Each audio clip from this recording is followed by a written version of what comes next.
Chowmein ले लो, chowmein, बढ़िया बढ़िया चटपटी चाउमीन। बादलपुर मोहल्ले के नुक्कड़ में जैसे ही चाउमीन वाला आता है तो उसके चारों ओर लोगों की भीड़ लग जाती है। भैया मेरे लिए तो बढ़िया चटपटी चाउमीन बनाना, तेज मिर्च वाली। अरे मेरे लिए तो नॉर्मल चाउमीन ही रखना। हाँ चिंता मत करो, सबको उनके मन के मुताबिक ही चाउमीन दूंगा। और आप तो वैसे भी मेरे रोज के ग्राहक हो, कैसे नाराज कर सकता हूँ आपको। चाउमीन वाले की आवाज सुनकर गरीब घर का 7 साल का लड़का बिट्टू दौड़ता हुआ आता है और उसके पास खड़ा हो जाता है। अंकल अंकल मुझे भी चाउमीन दे दो ना। हाँ कैसी चाउमीन चाहिए बताओ, सबसे अच्छी वाली। पैसे हैं तुम्हारे पास? हाँ कल ही बाबा ने दिए थे, ये 1 रुपया। 1 रुपए का नाम सुनते ही वो चाउमीन वाला गुस्से में आ जाता है और उसे जोरदार धक्का देता है कि तभी उसके पिता मोहन, जो खेतों से काम करके लौट रहे थे, झट से वहां आ जाते हैं। अरे ये क्या तमीज है बच्चे से बात करने की? कोई चाउमीन के लिए किसी के साथ ऐसा करता है क्या? 1 रुपए का खोटा सिक्का लेकर भेजा था उसे, है बे? जानता भी है चाउमीन का रेट क्या चल रहा है? 40 रुपए प्लेट है, और तुम लोगों की औकात नहीं है उसे खाने की, समझे? गरीब मोहन सर झुकाकर अपने बेटे के साथ घर आ जाता है। बिट्टू लगातार रोए जा रहा था। क्या हुआ जी, ये बिट्टू रो क्यों रहा है? चाउमीन वाला खड़ा है नुक्कड़ पर, वही मांग रहा था। अब तुम तो जानती हो मेरे पास इतने पैसे नहीं कि मैं इसे 40 रुपए की प्लेट दिलवा पाता। 40 रुपए? इतने में तो अपने यहाँ 3 दिन का आटा आ जाता। सच में महंगाई बड़ी ही बढ़ गई है। चुप हो जा बिट्टू, एक दिन देखना तेरी माँ तुझे जरूर चाउमीन बनाकर खिलाएगी। नहीं खानी मुझे वो चाउमीन, पिछले 1 साल से आप सही कह रहे हो। अब खिलाऊंगी तब खिलाऊंगी, लेकिन अभी तक नहीं खिलाई। चाउमीन के लिए अपने बेटे को तरसता देख सुजाता की आंखें भर आती हैं। रहने दे सुजाता, थोड़ी देर में ठीक हो जाएगा। खाना क्या बनाया है, जल्दी से रख दो। जी घी की सब्जी बनाई है, अभी लगा देती हूँ। सुजाता का पूरा ससुराल खाना खाने बैठ जाता है। ऐसा कब तक चलेगा बिट्टू के पापा? आप खेत से जो भी सब्जियां लाते हैं वो सब खराब हो जाती हैं। सारी की सारी सब्जियां घर में रखी रखी बेकार हो रही हैं। गर्मियों का मौसम है, गर्मी के कारण ये जल्दी खराब भी हो जाती हैं। क्या करें सुजाता, आजकल तो लोगों ने मंडी में आना ही बंद कर दिया है। क्या करें बेटा, गर्मी ही इतनी है। और सुना है आजकल तो घर बैठे ही सब्जियां मंगवा लेते हैं, या ठंडे ठंडे एसी में मॉल में जाकर सब्जियां खरीद लेते हैं। ठीक कहा तुमने, न जाने आगे चलकर हम गरीब सब्जी वालों का क्या ही होगा। ऐसे ही चलता रहा तो खाने के भी लाले पड़ जाएंगे। सही कहा, अगर यही सब चलता रहा तो घर में खाने के भी लाले पड़ जाएंगे। गर्मी होने के कारण मोहन की सब्जियां ज्यादा बिक नहीं रही थी और ज्यादातर सब्जियां खराब होती जा रही थी। गर्मियां आते ही उनकी बिक्री काफी कम हो गई थी, लेकिन फिर भी मोहन मेहनत करना नहीं छोड़ता। वो तेज चिलचिलाती धूप में भी सब्जियां बेचने निकल पड़ता है। गोभी, घिया, बैंगन, फली ले लो, 20-20 रुपए किलो, 20-20 रुपए किलो। गोभी कैसी थी? जी 20 रुपए किलो। इतनी महंगी? 10-10 रुपए लगा लो। नहीं मैडम, इतने कम में नहीं हो पाएगा।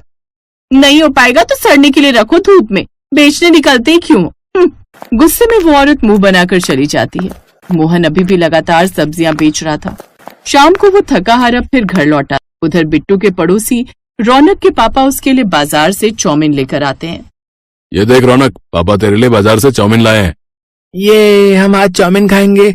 माँ मुझे अभी चाउमीन खाने दो ना। हाँ बच्चों, अभी लेकर आई। अंकिता ने जैसे ही वो चाउमीन प्लेट में डाली तो उसमें से खट्टी स्मेल आ रही थी।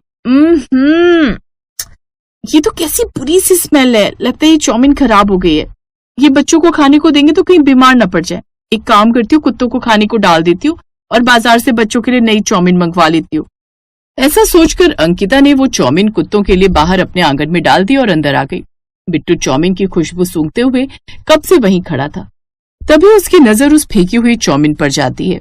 आहा, लगता है अब आज चाउमीन खाने को मिल ही जाएगी। बिट्टू झट से उस तरफ जाता है कि इतने में उसकी माँ सुजाता तो उसे ऐसा करते देख लेती है। छी बिट्टू, ये क्या कर रहा है? तो पागल हो गया है क्या, जो जमीन पर पड़ी हुई चाउमीन खाएगा, और वो भी कुत्तों को डाली हुई? उस रोज उसे अपनी गरीबी पर बड़ी लाचारी महसूस होती है, इसलिए उस दिन वो ठान लेती है कि वो अपने बच्चों को चाउमीन खिलाकर रहेगी। लेकिन चाउमीन लाने के लिए उसके पास पैसे भी नहीं थे। तभी उसकी नजर अपनी पड़ोसन पर पड़ती है जो घर पर चाउमीन बना रही थी। उसकी नजर घर में बनी चाउमीन पर जाती है। ये चाउमीन घर पर भी बनती है, ये बात तो मुझे पता ही नहीं थी।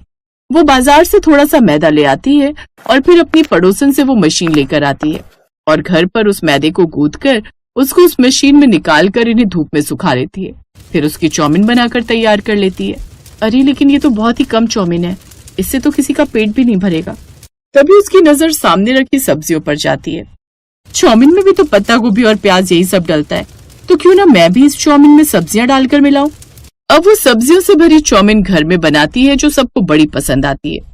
मेरा तो मन ही नहीं भर रहा माँ, अब तो मैं 2 बार और खाऊंगा। गरीब ससुराल वाले उस रोज पहली बार मिलकर सब्जी वाला चाउमीन खाकर बड़े खुश हो जाते हैं। आज हमारी बहू की वजह से हम लोगों को भी ये चाउमीन खाने को मिली। इसका स्वाद तो बाजार से भी ज्यादा लाजवाब है। मैं एक बार जवानी में शहर की एक शादी में गया था, वहीं खाई थी, लेकिन बहू की बनाई हुई ये चाउमीन तो उन सब चीजों से अच्छी है। सच में सुजाता, इतनी अच्छी खुशबू तो उस चाउमीन वाले के ठेले से भी नहीं आती जितनी अपने यहाँ से आ रही है। सचमुच में कमाल का चाउमीन बनाई है तुमने, और ये सब्जियां इसमें डालकर और भी ज्यादा स्वाद दे रही हैं। मैं तो कहता हूं क्यों ना हम अपनी सब्जियों को चाउमीन में डालकर ही बेचें। हमें तो मुनाफे से मतलब है ना, यहाँ से ना सही वहां से सही। आप कहीं वही तो नहीं सोच रहे जो मैं सोच रही हूँ? बिल्कुल ठीक समझी। अब से हम अपने ठेले पर सब्जियां नहीं बेचेंगे, बल्कि बेचेंगे तो चाउमीन, वो भी सब्जियों से भरी हुई। ये बात सबको अच्छी लगती है और उस दिन के बाद सुजाता पीछे मुड़कर नहीं देखती और वो अपने पति के साथ उसके सब्जी वाले ठेले पर चाउमीन बनाकर बेचने निकल पड़ती है। उसकी सब्जियों से भरी हुई चाउमीन सबको बड़ी पसंद आती है और उसके पास खूब ग्राहक आने लगते हैं और कुछ समय बाद वो अच्छे खासे पैसे कमा लेते हैं।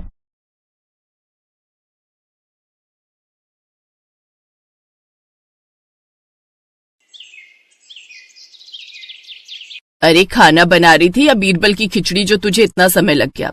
इतने सारे पकवान बनाने की क्या जरूरत थी? कहीं इतना सब खाकर पेट में अपच बन गई तो? ओफो माँ, ये कोई मैदा मैगी पास्ता तो है नहीं जो कि हमारे पेट में जाकर अपच करे। ये सब तो हरे पत्तेदार सब्जियां और दाल चावल हैं, जिनसे हमें प्रोटीन और विटामिन मिलते हैं। कुल मिलाकर सारा खाना शरीर के अच्छे पोषक तत्व के लिए सही है। अच्छा ठीक है मेरी डॉक्टर साहिबा, अब खाना भी परोस दे, इस बूढ़े के पेट में चूहे कूद रहे हैं। प्रेरणा टेबल पर बैठे अपने माता पिता को खाना परोसती है। प्रेरणा को खाना बनाने और खाना खिलाने का बड़ा शौक था। प्रेरणा की शादी की उम्र हो चली थी, इसलिए उसके माता पिता उसके लिए एक अच्छे घर का लड़का देखकर उसकी शादी पक्की कर देते हैं। फिर 2 महीने बाद उसकी शादी अनुराग नाम के लड़के से हो जाती है। शादी के बाद वो अपने ससुराल आती है, जहाँ उसके सास ससुर, जेठ जेठानी, उनके बच्चे, ननद देवर और एक बूढ़ी दादी सास भी होती है। इतने बड़े परिवार को देख प्रेरणा हैरान थी। ऊपर से कोई मोटा तो कोई पतला था। ये कैसा गेंदे के फूल जैसा ससुराल मिला है मुझे, कोई जरूरत से ज्यादा मोटा तो कोई सूखा हुआ कांटा। ननद सूखे कांटे की तरह दुबली पतली, ससुर जी का पेट ढोल की तरह फूला हुआ, और इनके पेट पर तो कोई आराम से कप प्लेट रखकर चाय पी ले। अपने ससुराल वालों को देखकर जहाँ प्रेरणा के मन में उथल पुथल छाई हुई थी, तो वहीं वो इस बात से पूरी तरह अनजान थी कि उसके ससुराल वाले मैगी के कितने शौकीन हैं। फिर उसकी सास उसका गृह प्रवेश करवाती है और उसको उसकी ददिया सास से मिलवाती है। जुग जुग जियो और सदा सुहागन रहो, दूधो नहाओ पूतो फलो। तभी जेठानी की बेटी रिया अपनी चाची का लहंगा पकड़कर कहती है, चाची चाची मुझे ना मैगी खानी है, आप मुझे मैगी बनाकर खिलाओगे ना? अरे रिया, अभी तेरी चाची थकी हुई है, चल मैं तेरे लिए बॉर्नवीटा वाला दूध बना देती हूँ। नहीं बुआ, मुझे दूध नहीं पीना, वो अच्छा नहीं लगता। मम्मा आप चलकर मेरे लिए मैगी बना दो ना प्लीज। अच्छा कोई बात नहीं, मैं तुम्हारे लिए मैगी बना देती हूँ। वैसे भी मैगी बनाने में 2 मिनट तो लगते हैं। मैगी का नाम सुनकर बाकी सबके मुंह में भी पानी आ जाता है। तभी बूढ़ी दादी सास कहती हैं, भूख तो मुझे भी लग पड़ी है, शादी में ठीक से खा नहीं पाई, दांत जो नहीं है अपने, तो एक काम कर मेरे लिए भी मैगी बना देना। दादी जी आप भी मैगी खाएंगी? मैगी तो मैदा होती है और वो इस उम्र में खाना आपकी सेहत के लिए सही नहीं है। मैं आपके लिए रोटी सब्जी बना देती हूँ। अरे नहीं नहीं बहू, मेरे दांत नहीं है तो वो मुझसे चबाई नहीं जाएगी, तू मैगी ही बना दे, मैं झट से सुड़क लूंगी। प्रेरणा मैगी बनाने जाने लगती है। धीरे धीरे बाकी सभी भी मैगी खाने की फरमाइश करते हैं। बेचारी प्रेरणा अपना लहंगा पकड़कर रसोई में जाती है और सबके लिए मैगी बनाने लगती है। कुछ देर बाद वो मैगी लाकर सबको टेबल पर परोसती है, तो सभी ससुराल वाले दोनों हाथों से फटाफट मैगी खाने लगते हैं। उन्हें देखकर प्रेरणा सोचती है, छी, ये तो ऐसा लग रहा है जैसे ना जाने कितने दिनों के भूखे हो। वाह देवरानी जी, बड़ी टेस्टी मैगी बनाई है तुमने तो। सच में भाभी बड़ी अच्छी बनी है। वो क्या कहते हैं ना, जस्ट लुकिंग लाइक वाओ। जी शुक्रिया। फिर सभी खा पी कर अपने अपने कमरों में चले जाते हैं और प्रेरणा बेचारी सबकी प्लेटें धोने लगती है। उसके बाद अपने कमरे में जाती है जहां उसका पति अनुराग उसका इंतजार कर रहा था। फिर उनकी सुहाग रात होती है। फिर अगली सुबह प्रेरणा नहाकर तैयार होकर अपनी पहली रसोई के लिए किचन में जाती है और सबके लिए तरह तरह के पकवान बनाती है। आज तो सब मेरे हाथ की बनी है मलाई चाप, शाही पनीर, दाल मखनी और मिक्स वेज खाएंगे तो खुश हो जाएंगे। सब अपनी उंगलियां चाटते रह जाएंगे। तभी उसकी सास और जेठानी मैगी के भरे हुए 2 बड़े बड़े बोरे लेकर वहां आते हैं। अरे बहू, ये तला भुना क्या बना डाला, ये सब कोई नहीं खाएगा। लेकिन माँ जी, ये सब पकवान मैंने आप सबके लिए बनाए हैं। उसे कोई नहीं खाएगा, यहाँ सब मैगी खाते हैं। लेकिन कल रात सबने वही तो खाई थी। अरे उसे खाना नहीं, चखना कहते हैं। हमारे यहाँ तो हर रोज 1000 मैगी बनती है, तभी हम सबका पेट भरता है। 1000 मैगी के नाम से तो प्रेरणा को चक्कर आने लगते हैं। हे भगवान, ये लोग इंसान है या राक्षस? खैर मुझे क्या, मेरे लिए तो आसानी है, झट से पानी उबालो, मैगी डालो, बस फिर बन गई मैगी। ऐसा करो, आज तुम प्याज के तड़के वाली मैगी, सूखी मैगी, तरी वाली मैगी, मसाले वाली मैगी और मीठी मैगी बना लो। भैंस की पूंछ, 5 तरह की मैगी खाकर ये कौन सा शक्तिमान बन जाएंगे, पपसी कहीं के। और वो जल्दी जल्दी अलग अलग चूल्हों पर मैगी के पतीले रखती है। बाहर सभी बार बार घड़ी की तरफ देख रहे थे। कुछ देर बाद वो सबको 1000 पैकेट की बनाई हुई मैगी परोसती है। साथ ही अपने बनाए हुए पकवान भी रखती है। लेकिन उसके पकवान कोई नहीं खाता। सब मैगी पर टूट पड़ते हैं और कुछ ही देर में 5 पतीले चाट जाते हैं।